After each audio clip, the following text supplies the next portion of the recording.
anterior. Don Hernando hace parte de un trabajo que hicimos para otra clase y una compañera tiene familia o conocidos allí en Cimitarra. Entonces el proceso fue, digamos, bastante engorroso, pues porque para el otro producto para el que utilizamos el testimonio de don Hernando, fue un podcast, entonces necesitamos que el audio fuera muy, muy, muy nítido. Entonces lo que hicimos fue que digamos, en Cimitarra pusimos una grabadora al lado de don Hernando, aquí también una grabadora al lado de, pues, cuando estamos haciendo las preguntas, y hicimos la entrevista por Zoom. Digamos, en contra la historia, el testimonio de don Hernando fue una cosa muy, digamos, por los que estamos muy agradecidos, pero también es algo que nos ha dejado mucha enseñanza porque definitivamente es una historia muy difícil. Y creo que también por eso lo escogimos para hacer otro producto sobre lo que le pasó a él, porque historias como las que le ocurrió a don Hernando son cosas que merecen ser cortadas y más que todo la manera en cómo él enfrenta la situación. Nico, ¿cómo fue para ti también? Nico, ¿cómo fue también para ti enfrentarte a este personaje? Bueno, también igual gracias por la invitación, Vale, y a todos los que nos están viendo. Como tal, digamos, yo no estuve el día de la entrevista en Zoom, o sea, como tal, yo no estuve en ese primer contacto, pero pues sí conocí la historia ya transcrita y pues también escuché después la grabación del audio, ¿no? Y es una historia que uno es difícil de encontrar, porque esa clase de testimonios no, pues las personas que han vivido esta clase de cosas no lo dan, no lo cuentan así por lo duro que ha sido y porque pues siempre, en muchos casos tiende a malinterpretarse o la forma en la que es contada la historia, ¿no? Pero pues en este caso no fue así, claro que nosotros no queríamos que ocurriera, sino retratarla tal cual como él nos lo mostraba. Y fue duro leerla, conocer la historia, pero que el resultado del producto como tal fue enriquecedor. Por otro lado, ¿cuál fue el momento de la historia que más los impactó? Bueno, la historia de don Hernández por sí es una cosa muy, muy, muy impactante desde el inicio, cómo se presentó él, hasta el punto final, porque, digamos, no solamente uno ve a la persona que sufrió la violencia, sino uno ve a la persona que superó digamos, ese trauma que le causó la violencia, del que él no hacía parte, sino que terminó siendo un actor completamente inocente en un juego cruzado.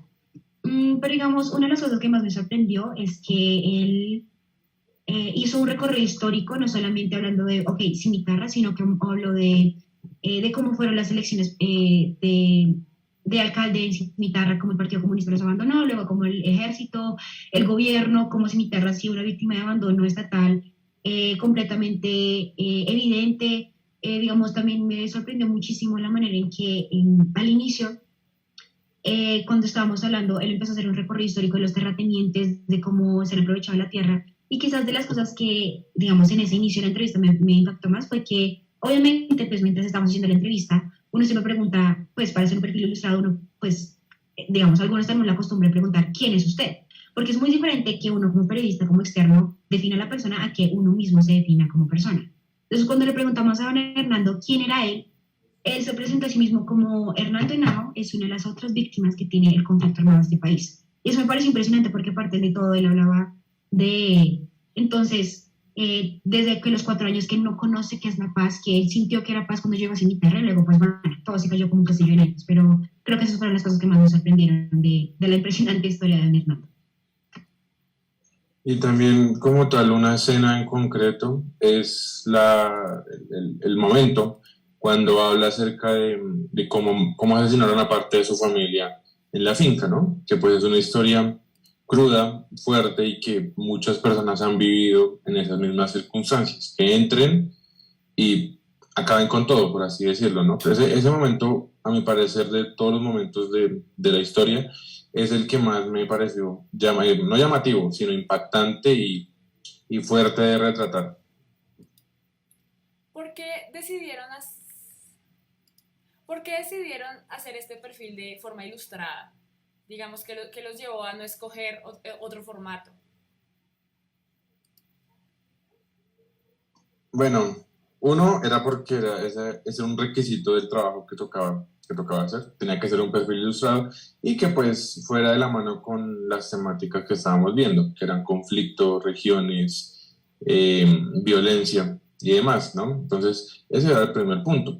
Pero más allá de eso, pensamos que además de ser una, como tal, obligación, de un requisito del trabajo, también era una forma creativa de retratar una historia difícil, valga la redundancia, de retratar, ¿no? Porque no había muchas fotos, no hay material de este tipo, entonces ilustrarlo era también no ser explícito con algunas cosas que podían ser explícitas, pero que no queríamos que fuera así, y que también es una forma de darle como ese toque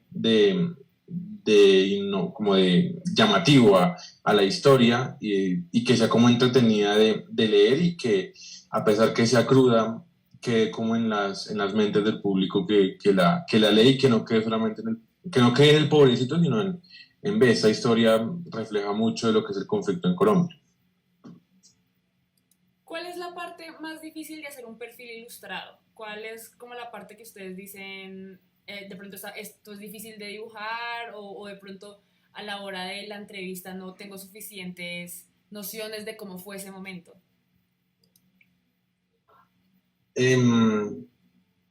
Escenas y situaciones como la de la finca, en la que no se podía, es decir, no se puede dibujar un cuerpo, por respeto a las víctimas y por respeto al mismo Hernando con su historia, ¿no? Entonces tocaba ser muy metafórico en esos momentos. Por ejemplo, en la de la finca, ponerlo a él sentado, triste, ahí junto con el texto que lo acompañaba, ¿no? Entonces, uno al ver eso, uno entiende la magnitud de la situación, entiende lo que está ocurriendo. O cuando, por ejemplo, él hablaba que después de todos estos escenarios, pues él no sabía qué hacer, a dónde acudir, no tenía respuestas, no tenía ayuda, pues es la silueta de él y que en su mente están rondando muchas cosas. No entiende que no tiene un rumbo, que no sabe qué hacer y que hay muchas cosas en conflicto al mismo tiempo. Entonces, lo más difícil era cómo volver metafóricas ciertas cosas, que el mensaje no se perdiera, pero que no se llegara al punto de ser explícito o amarillista, que era lo que no queríamos. Sí, creo que cuando uno trata esos temas de conflicto, violencia y pues, muerte, es muy fácil caer en el amarillismo y caer en que, bueno, no, el producto que uno hizo pues chorre de sangre, ¿no? Y pues es completamente lo contrario que uno quiere lograr, ¿no? Creo que eso fue olvidé la palabra, de los obstáculos, de los retos, de los retos más grandes que tenía la historia, y es no revictimizar a la persona, no mostrarla, como decía Nico, como solamente la persona que sufrió violencia y ya, o sea, definir a Hernando Henao como su historia de violencia, sino mostrar a Hernando Henao como la persona que superó esa violencia y que perdonó, aparte de todo, que creo que esa es una de las cosas en la que más nos centramos en la historia.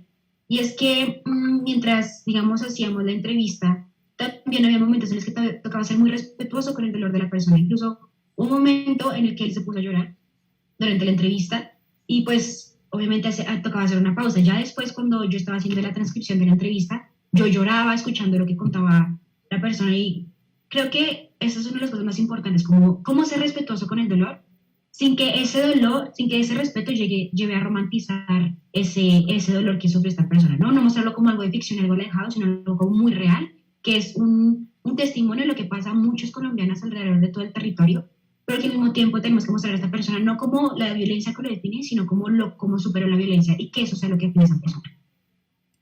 Además de esa parte de superar la violencia, otra cosa que retrata su perfil son los traumas psicológicos que deja la guerra. Muchas veces hablamos de las heridas físicas, de los números de muertos, pero las personas que sobreviven también sobreviven con este trauma y con ese dolor.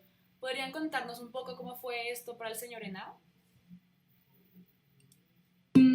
Bueno, digamos, don Hernando hace parte de otro trabajo que, como ya lo dije, es un trabajo que hicimos para Convergencia y ese trabajo se centra aún más específicamente en las heridas invisibles que ojalá en la guerra, en las diferentes víctimas. Entonces, en los excombatientes, en los militares y en las víctimas civiles. En ese trabajo en específico para esta materia, digamos, don Hernando sí fue muy consciente y era muy abierto en expresar la tristeza y el desespero que sintió en ese momento. Y digamos, más que todo cuando hablábamos, como cuando le preguntábamos, bueno, ¿y pues cómo fue el gobierno, que se gobernó para ayudarlo, el acompañamiento psicológico. En esa parte fue como muy explícita también como el abandono, pero creo que don Hernando, no sé si sería completamente consciente de lo que esas, digamos, las secuelas que le dejó la guerra. Obviamente las cosas normales, ¿no? Como, bueno, no normales, pero sí como la respuesta humana normal frente a un duelo. Entonces, la tristeza, la depresión, el desespero, ese tipo de cosas. Pero no sé si ya más allá cuando, digamos, él nos hablaba, entonces, la ansiedad que sentía, o no sé si es, si quizás le quedó algo como un tipo de estrés postraumático, algún tipo de esas cosas, porque él tampoco recibió mucha ayuda como para tener un tipo de diagnóstico certero. Entonces creo que don Hernando era muy abierto y muy expresaba sus emociones de manera muy sana, pero creo que no era completamente consciente de lo que quizás esas heridas invisibles que tú dices, que le dejaron esa guerra. No creo que fue muy consciente de eso porque creo que eso es algo que pasa mucho cuando hablamos de guerra y es que, ok, sí, nos enfocamos mucho como en la parte física de lo que pasó, pero no hablamos casi de lo que pasó emocionalmente, lo que pasó psicológicamente con los sujetos que vivieron esa guerra, no solamente durante, sino después, que son los momentos en los que se empiezan a expresar ese tipo de traumas que no conocemos. Y creo que es necesario empezar más a hablar más de este tipo de cosas porque van a empezar a crear trastornos y la sociedad colombiana va a empezar a generar trastornos y respuestas no sanas porque no se hablan de este tipo de trastornos y porque no se le pone atención a la... ok, y que no se le puede poner atención a la como ese tipo de heridas que no, digamos que no se ven, pero que te van a terminar teniendo un efecto a largo plazo. ¿Por qué crees tú, como nos estás contando, que no hay o no hubo, por ejemplo, para don Hernando, ese acompañamiento adecuado por parte del gobierno frente a todo el caos que estaba viviendo? Cuando nosotros, bueno, primero, perdón por hablar muy rápido, siempre me pasa, y en especial cuando estoy un poco nerviosa. Bueno, digamos, el gobierno sí mandó a las personas para, digamos, para apoyo psicológico a don Hernando, pero como él muestra ahí en la entrevista, le sirvieron para poco y nada. De hecho, él cree que empeoraron su situación. Y es que, como yo estaba diciendo, Cimitarra es un municipio que está completamente abandonado, que al que no llega el gobierno, en que la ley es sálvese quien pueda, que muchas veces el gobierno tiene visibilizado. Y creo que no solamente sucede en Cimitarra, sino en todos los lugares de Colombia que no son una ciudad principal. Entonces, digamos, si no eres parte de Medellín, si no eres parte de Bogotá, si no eres parte de Cali, de Santa Marta, de estas ciudades principales, casi que eres invisible para el gobierno. O sea, es muy difícil que llegue algún tipo de ayuda y es algo que siempre ha pasado. No, digamos, no es algo nuevo que contar, pero sí es algo a lo que se le pone rostro con la historia de Hernán. También, complementando lo que dice Paz, ese elemento de don Hernando, pues responde a una situación que es mucho más grande y es casualmente del abandono que hay después del conflicto, en el posconflicto, como se podría llamar, porque pues como tal el conflicto en Colombia no se ha reparado por muchos elementos, muchos aristas, y una de esas pues es el abandono estatal que hay, porque el paso a seguir del conflicto no es del todo buscar a quienes todavía quieren conflicto, no va por ese lado, sino ver las personas afectadas, cómo repararlas, cómo hacer que vuelvan de cierta forma a vivir en calma, una calma que durante muchos años nunca tuvieron. A eso es lo que hay que apuntarle, a eso es lo que tocaba apuntarle a Hernando, porque el conflicto no es solamente de unos pocos, ya se habla de regiones, ya se habla de comunidades, de minorías y demás, entonces es un llamado en realidad a grupos grandes del país y que pues el conflicto responde a algo nacional, ¿no? Que ha marcado durante muchos años, pues más de 40, más de 4 décadas, muchas regiones y que pues muchos de lo que ocurre en esas regiones, como Cimitarra y demás, pues son motivo de lo que ha dejado la guerra, pero que el abandono ha hecho que no haya un paso a seguir, un paso más allá de listo, ya sabemos lo que ocurrió, hay que ver cómo ir adelante y no cómo ir hacia atrás, que es lo que muchas veces ocurre con el abandono. Otra cosa que también había olvidado mencionar es que para el otro trabajo que te digo que hicimos, hablamos con una psicóloga de la JEP que acompaña a víctimas. Ella nos explicaba que muchas veces lo que pasa es que se necesitan auxilios inmediatos, ¿no? Entonces, después de un episodio tan traumático como la muerte, como digamos la violencia vivida en carne propia, es necesario digamos, enfocarse en las necesidades básicas, entonces en la salud o, digamos, en la parte física para que la persona sobreviva. Y muchas veces también es que hay pocos psicólogos o pocas personas que estén capacitadas para enfrentarse a ese tipo de situaciones. Entonces, no solamente es el abandono, sino que también por la rapidez y por el desorden que crea la guerra, es muy difícil también a veces enfocarse solamente en la parte psicológica porque hay muchas personas que necesitan ayuda y muchas personas que tienen que primero atender necesidades básicas. No es que la salud mental no sea una necesidad básica, pero digamos, una herida es más probable que mate más pronto que otro tipo de trastorno quizás mental. Entonces, digamos, ella nos explicaba también como esa parte de que muchas veces no solamente es negligencia estatal, sino que es la misma situación de la guerra que genera un caos impresionante en el que es muy difícil encontrar un orden en el que actuar. Siguiendo con la historia del señor Henao, en el perfil hay una parte donde él dice que los paramilitares le dijeron matamos a su familia por equivocación. Increíblemente después de esta frase dice que estas palabras le quitaron un peso de encima. ¿Por qué creen ustedes que esas palabras tuvieron ese efecto en él? Bueno, digamos, a mí esa parte sí que me dolió en la entrevista, digamos, la frialdad de decir, no, es que, qué pena con usted, matamos a su sobrina, matamos a su hermana y aparte matamos a su cuñado, pero fue sin culpa, ¿no? Qué pena, un errorcito ahí, se nos movió por un milímetro. De verdad, esa parte a mí me generó una indignación impresionante, pero creo que don Hernando dijera que eso le genera alivio, muestra mucho lo que es el humano, ¿no? Porque obviamente él estaba en un mar de dolor por lo que le había pasado, pero seguía estando la preocupación de su vida propia, entonces me van a matar a mí, soy yo el siguiente, tengo que escapar de Cimitarra, otra vez me tengo que ir porque otra vez me están persiguiendo. Entonces creo que por eso generó esa sensación de alivio, y de hecho él lo dice muy explícitamente, como que una de las cosas que también estaba generando tanta ansiedad era saber, me van a matar a mí, yo soy el siguiente, y obviamente uno como humano quiere preservar su vida a pesar del dolor en el que le estaba inmerso por la pérdida de su familia. Ese momento es muy valiente de él porque o sea, como que ir y darle frente a quienes mataron a su familia no debe ser para nada fácil y hay que tener mucha valentía para hacerlo. Y pues, muy parecido a lo que decía Paz, demuestra lo que era el cinismo y la frialdad de los grupos al actuar, que las personas, pues, para ellos no eran personas, eran puntos y eran bajas que en una libreta se ponía, hoy matamos tantos y ya, lo cual es muy cínico de pensarlo de ese modo, pero era un modo superandi que había y pues él de cierta forma ahí tiene una tranquilidad no completa porque no es completa, pero pues que sí le respondí muchas dudas, ¿no? Que era lo que lo dejaba pensando mucho y pues saber que cuando pues el paramilitar le dice es que usted no lo vamos a matar, a ella le da una tranquilidad de cierta forma y le da respuestas de por qué a su familia, si es que él seguía o demás. Ya en general, viendo toda la historia de don Orlando, ¿cuál creen ustedes que es la importancia del perdón y el proceso que debe hacer una persona para conseguir esa paz interior? Más allá de decir, bueno, te perdono, es en serio por dentro como poder sentir paz.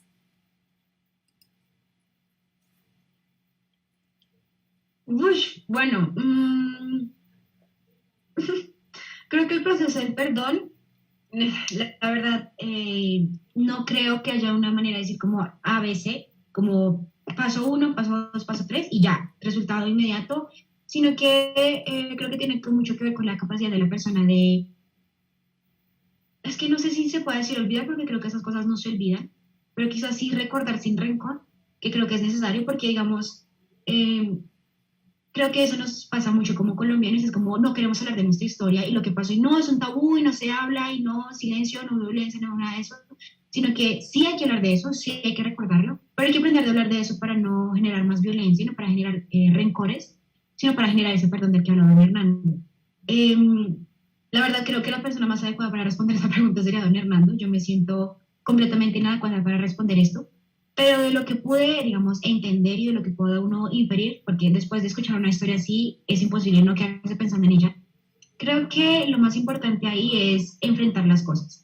No dejar como, ok, pasó y no lo vuelvo a enfrentar y no vuelvo a nada, sino reconocer qué pasó, reconocer el dolor y ser capaz de utilizar eso que pasó como una manera de hacerte como más fuerte, de, ok, pasó esto, pero te perdono. Me parece, aparte de todo, te perdona requiere una fuerza y una humildad impresionante, pues porque estás perdonando a la persona que te quitó todo. Entonces, creo que ahí es como mucho de una reflexión y también una interiorización del proceso, pero también como una manera valiente de enfrentar las cosas. No tengo manera de responder eso porque, gracias a Dios, nunca he tenido que pasar por una situación así, pero ojalá aquí estuviera don Hernando para responder una pregunta tan difícil como esta. Para finalizar, me gustaría que nos hablaran un poco de qué les dejó para su vida, tanto personal como profesional, la realización de este proyecto, haber escuchado a este hombre, haber escuchado su historia. Fue, fue complejo, la realización fue duro por la historia, pero que lo que, a criterio personal, lo que nos deja es, es una forma de verdad de cómo hacer periodismo y de retratar esta clase de historias que son difíciles de mostrar y de retratar, ¿no? Porque no es sencillo, uno, no contarla, que es la valentía de Hernando, y dos, cómo representarla para nosotros, porque uno puede caer en muchos errores, en que sea explícita, amarillista, que mienta, que es lo que muchas veces ha ocurrido con otras historias, y en donde pues eso no le aporta ni al perdón ni a la reparación, ¿no? Porque si una historia mal contada es un problema no resuelto, básicamente.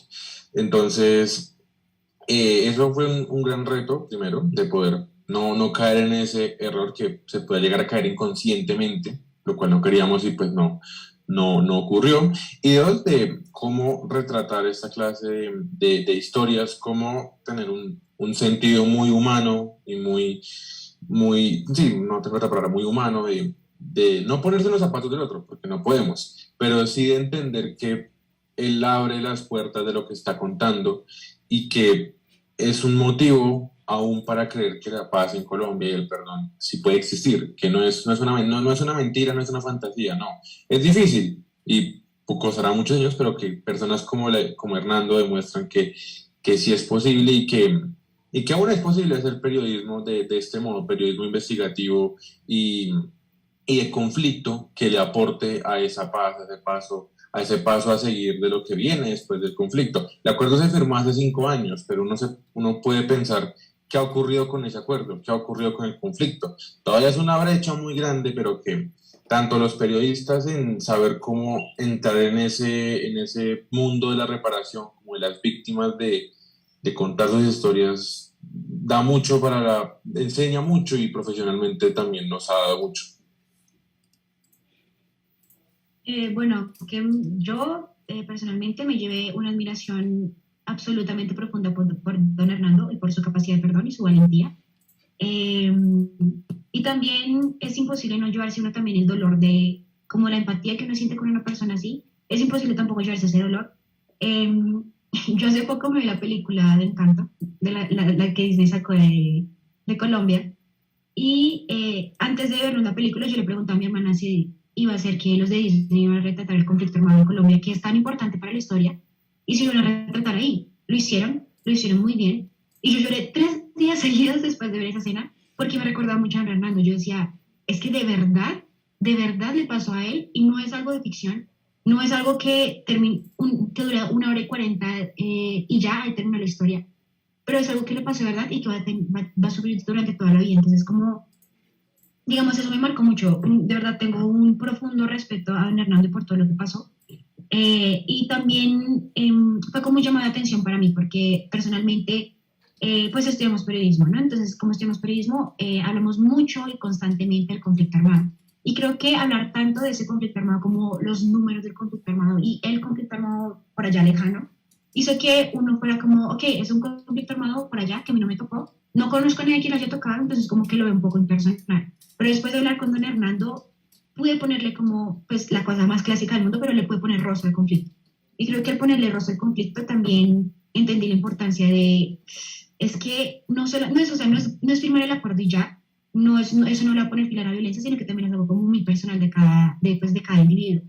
Y profesionalmente, creo que una de las cosas que más me llevé fue la síntesis de las historias, pues porque al archivo original que nos salió Nicolás y a mí fue de 32 páginas. Es decir, que el producto final que salió no fue ni la mitad de lo que salió originalmente, porque es una entrevista más o menos 2 horas. Pero creo que es uno de los retos más grandes como profesional, como periodísticamente, que tuvimos a lo largo del producto y fue hacer como qué partes de la historia escoger que sean importantes, pero que tampoco reduzcan la historia ni el contenido de esta. Y con esas conclusiones de Nicolás y María Paz, nos vamos despidiendo de este último episodio de En Conexión de este año. Muchas gracias a ustedes que estuvieron en casa viendo todos estos episodios. Muchas gracias a Paz y a Nicolás por aceptar hoy venir a estar aquí con nosotros. Muchas gracias, Vale, por invitarnos. Muchas gracias, Nico, por este proyecto. Y pues ojalá, si don Hernando algún día ve este envío, pues también agradecerle a él por compartir su historia con nosotros. Gracias, Vale, y a todos, y a Paz, y a don Hernando, y qué maravilla estar acá. Así es, esto, como les dije, es el último en vivo en Conexión, así que les quiero desear una feliz Navidad y un muy próspero año nuevo a todos en casa. Ojalá la pasen muy rico estas fiestas y descansen harto, porque el próximo año En Conexión y Conexión en general viene recargado con mejores cosas y siempre dando lo mejor de nosotros. Entonces eso ha sido todo por el programa de hoy. Nos vemos el próximo año, 2022. Gracias. Chao. Chao.